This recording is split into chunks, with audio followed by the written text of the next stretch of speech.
All right, y'all, welcome back to the show. It's Anti-War Radio. I'm Scott Horton, and our next guest is Chase Madar. He's an attorney in New York and a member of the National Lawyers Guild, writes for Tom Dispatch and the American Conservative Magazine, as well as Le Monde Diplomatique and the London Review of Books, and he's got this new one out at TomDispatch.com. We talked about it with Tom Engelhart on the show yesterday. It's just out this morning. Chase Madar, The Trials of Bradley Manning, a Defense.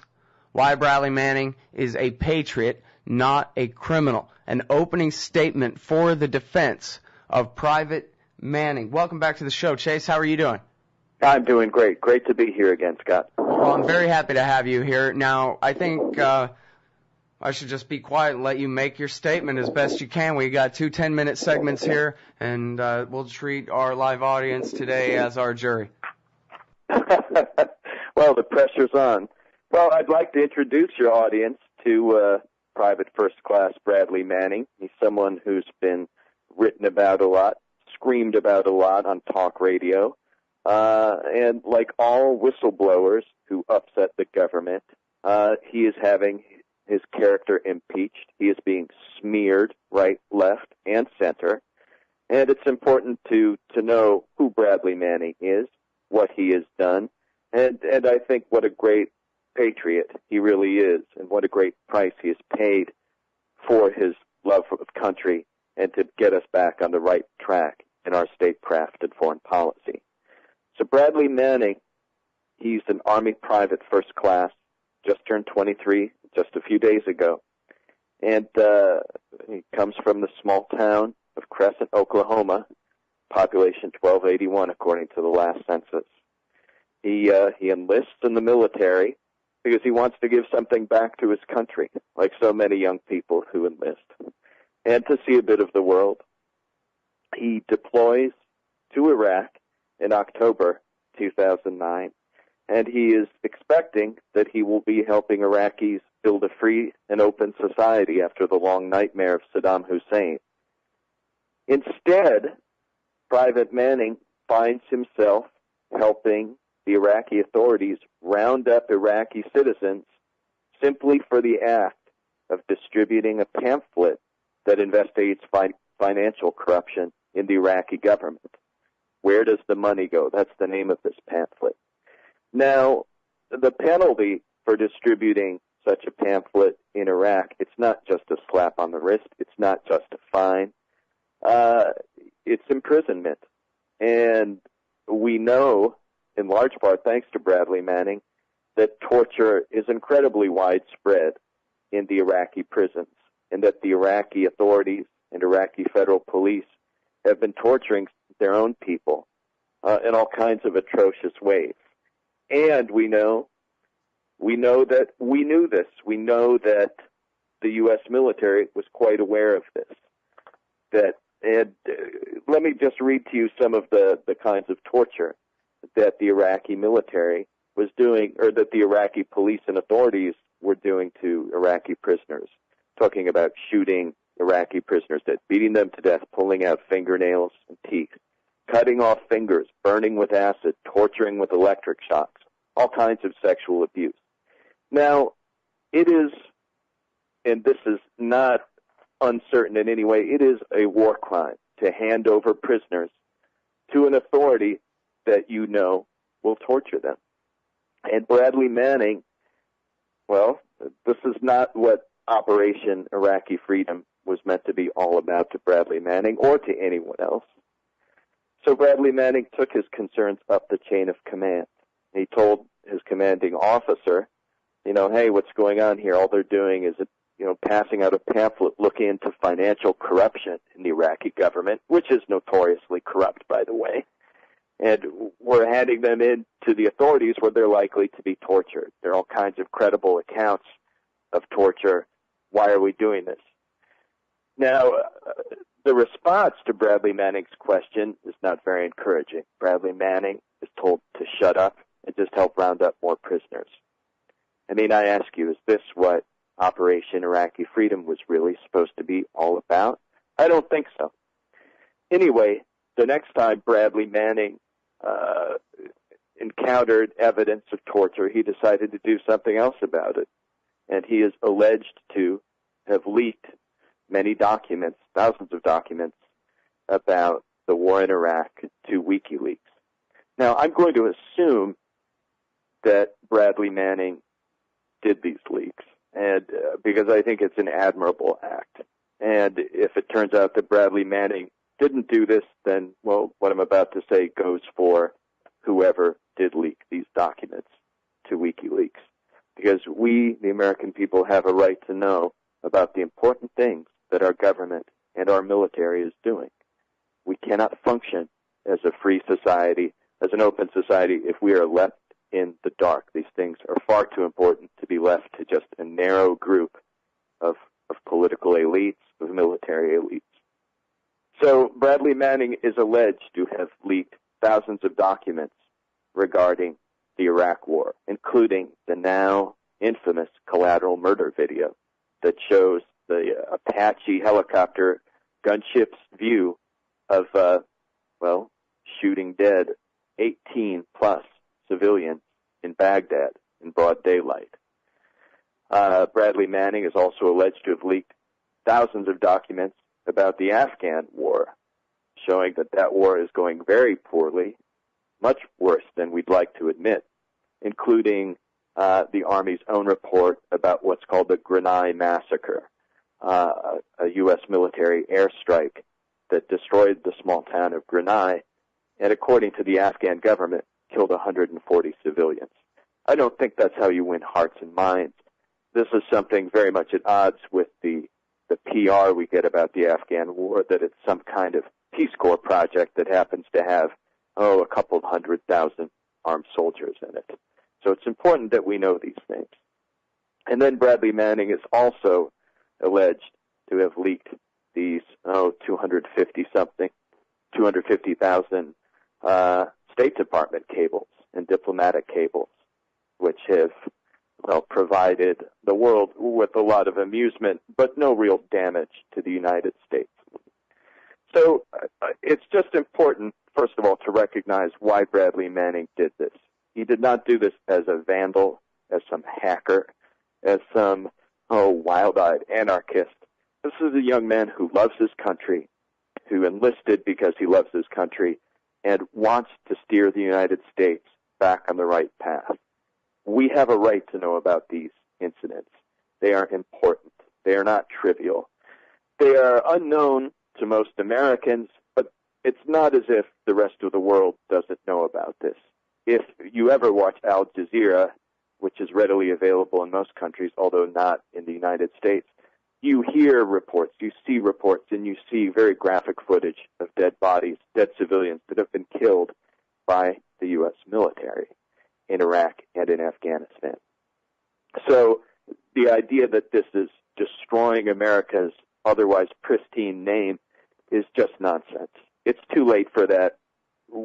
We've already reaped what we've sown in Iraq and Afghanistan. And although we Americans are kept in the dark by our own government, by our own media, this is not news to the rest of the world. So we know that we've heard all kinds of the sky is falling rhetoric about these releases, these leaks, that they're the worst blow to American prestige since Pearl Harbor or since the Tet Offensive. I think all of this is horribly overblown. And you know who agrees with me? Well, how about the Secretary of Defense, Robert Gates? He himself has told reporters that he thinks that all the prophecies of apocalypse because of these leaks are horribly overblown. All right, now we'll hold it right there, and we'll come back with more from Chase Madar. He's not Bradley Manning's attorney. This is sort of a mock opening statement in defense of Bradley Manning. It's sorely needed in this debate, and it's going really good so far. We'll get back to more right after this. You can find the essay at tomdispatch.com. All right, y'all, it's Anti-War Radio. I always wanted to be a judge for a day. I'd rather be sentencing government officials to prison terms, but instead now I'm presiding over the opening defense argument on behalf of Bradley Manning. We're just pretending but it's all right. We have a qualified litigator here, Chase Madar from the National Lawyers Guild. He's got this essay at TomDispatch.com, and it's sort of a mock lawyer's opening argument in defense of Bradley Manning. So, ladies and gentlemen of the jury, again, I bring you Chase Madar from the National Lawyers Guild. Go ahead. Thank you, Scott. So, to recap, the supposed damage that these leaks have caused our country and our interests have just been hysterically exaggerated throughout the media for the past few months. And that's not just my opinion as someone sympathetic to Bradley Manning. That's also the opinion of our Secretary of Defense, Robert Gates. Robert Gates has expressly denied that these leaks are a meltdown or a game changer. He says, quote unquote, I think those descriptions are fairly significantly overwrought. Every other government in the world knows the U.S. government leaks like a sieve, and it has for a long time. So this is not the biggest blow to American prestige since the Tet Offensive. I think that's just nonsense. And as for worries that our Afghan collaborators and informers would be targeted by the Taliban when their names came out in the WikiLeaks cables, well, that hasn't happened either. Pentagon senior spokesperson Colonel David Lappin told reporters last September that there is so far zero evidence that any of the Afghan informers working with the U.S. military and ISAF forces have been injured by Taliban reprisals. So there just doesn't seem to be any downside to these leaks that we can see so far. Certainly none of the more lurid predictions. So 2 points that I want to make is that Bradley Manning is really part of a long tradition of patriotic enlisted men and women who have stood up for their country and really performed with great honor in the military. First of all, he has refused to comply with illegal and invalid orders by leaking these documents. He has refused to be complicit in a military that was handing over Iraqi prisoners to Iraqi authorities whom we knew very well were going to torture them. And, this is not just something new. The duty of a soldier to disobey illegal orders, this is something that is in the Nuremberg Principles from the Nuremberg tribunals right after World War II. But it goes farther back than that, deep into our own common law legal system. It goes back to 1851 with the great legal case then. It goes back to 1804, pretty much at the dawn of our republic, with the great case of Little v. Barrem, that established that soldiers have a duty and the right not to follow illegal orders. And Bradley Manning is part of this American tradition. And, this isn't some new law or some new sinister use of international law. This is a deeply American tradition. Bradley Manning is also part of a long tradition of patriotic whistleblowers in the military, from Daniel Ellsberg to Lieutenant Colonel Darrell Vandeveld. And I want to talk a little bit about Dan Ellsberg, who's been on your show before, I believe. People remember him as the famous leaker of the Pentagon Papers, that secret internal history of the Vietnam War that was ordered by the Secretary of Defense himself.